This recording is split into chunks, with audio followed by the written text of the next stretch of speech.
let's learn how to create a beautiful metaballs pattern that can be used for print-on-demand products in Illustrator in this super simple tutorial. Before we begin, locate the Metaballs Illustrator script using the link I have left in the description, download it, locate your download, select the .jsx file, right-click and copy, then locate Illustrator in your applications folder and come to presets on_GB and locate the scripts folder. And in the scripts folder, paste in the script. I've already got mine here, and once you paste it in, this will then appear in Illustrator. From there, head into Illustrator. Once in Illustrator, let's go to File, New.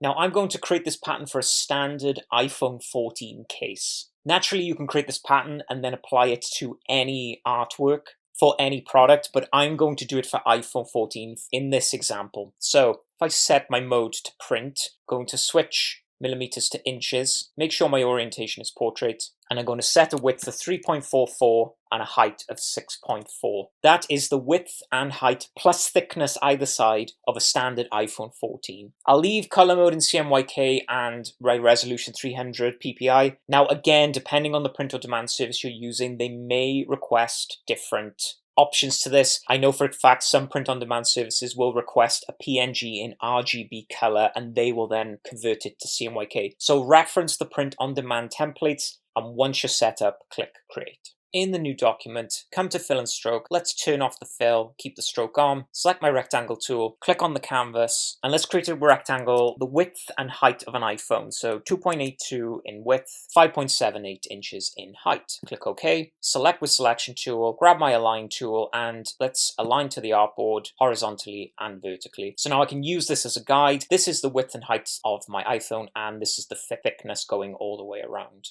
I also have a simple mock-up here that I've downloaded from the internet for free. So if I just click and drag this off the canvas, I'm going to select this bit with direct selection and just get rid of the fill and keep the stroke. And then let's select all this with selection tool. This is grouped together. Right click, copy, come back into my new document, right click, paste. And if I command or control minus to zoom out, and let's just, holding Alt and Shift, resize this to the iPhone width and height guide and release. So I just zoom back in and there we go. So it's not quite bang on perfect, but I'm only using this for a guide. So once positioned, come to my layers panel, which you can find in window layers. Let's double click here and call this guide. We can lock this now so that I can't do anything to it. Select, create a new layer, drag this new layer underneath guide, and we can call this artwork. So we will now create our artwork on this open layer, and we can keep the guide on locked and toggle it on or off as much as we like. So select artwork, collapse the layer, and probably now's a good time to save this Illustrator file. So let's click File, Save, Save on Computer, select your save location. So I'll go to my DWG images, and let's call this metaballseffect.ai, Adobe Illustrator file, and click Save. Press OK. Now let's create our effect. So come over, select on Fill and Stroke so I get a white fill and a black stroke. Then go to View, Show Grid, and View, Snap to Grid. Grab your ellipse tool, come onto the canvas, hold Shift for a perfect ellipse, and let's click and drag out an ellipse on the canvas. Release, select with selection tool, hold Alt or Option to create a duplicate and click out, and we can snap this to the grid, and press Command or Control D to do the same. And then let's select these three with the selection tool and do the same. Alt or Option, click and drag out a duplicate, snap to grid, and then Command or Control D to do the same. I'm going to create a copy of this because we're going to try this effect with two different ways. So Alt or Option, click and drag out the second one and leave it on the side here. So I can create this effect in two ways. The first, if I use selection tool, select the circles, switch to stroke, come to stroke panel, and let's increase the stroke so that they overlap each other. So let's go to say a weight of 12, collapse the stroke panel, then come to my shape builder tool. And if I click and drag over these two here, I connect them together. And likewise with these two here, I can connect them together and create the Metaball shape. Let's select off. The second way is to use the script. So if I come over here, I can delete these three and these two. So we'll connect this one with this one and this one with this one. So use selection tool, select this one, hold shift and select this one, then come to file, scripts, and the Metaball arc script. And now I can click on preview and you can see it creates the Metaball effect. So I can create a thin connection or I can create a thicker connection depending on the effect that I'm trying to create. So do a nice thin one here. Let's just say 106. Happy with that. Click OK. And I can repeat the same now for these two. So select these two, file, scripts, 106, press preview, press OK, and then all I have to do then is merge the shapes. So using selection tool, select these three, come to my Pathfinder and merge them together, and the same with these three then. Click and drag over these three, Pathfinder, merge shapes, and now I have my Metaball effect. So let's move forward with this pattern. So selection tool, let's remove the circles we don't need by selecting them and pressing backspace to delete.